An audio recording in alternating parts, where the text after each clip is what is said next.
представить ковер, вышитый вручную, где использовалась мешковина, нити шерстяные, нити ХБ.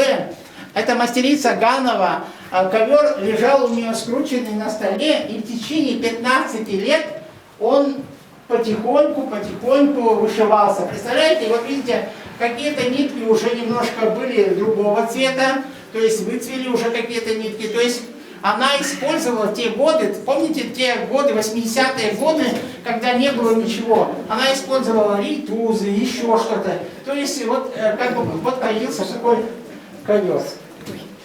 Вот мастерица такая вот. Выльгардская мастерица. Так вы скажите, что тут фабрика была? Да, да, ковер, даже ковры у нас были здесь.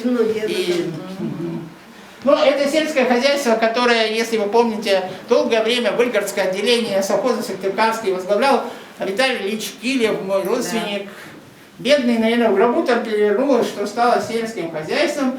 Но я думаю, что сейчас многое уже возрождается. Я думаю, что то дело, которое делали наши отцы, деды, оно дальше продолжается. Вот эти знамена переходящие. Да.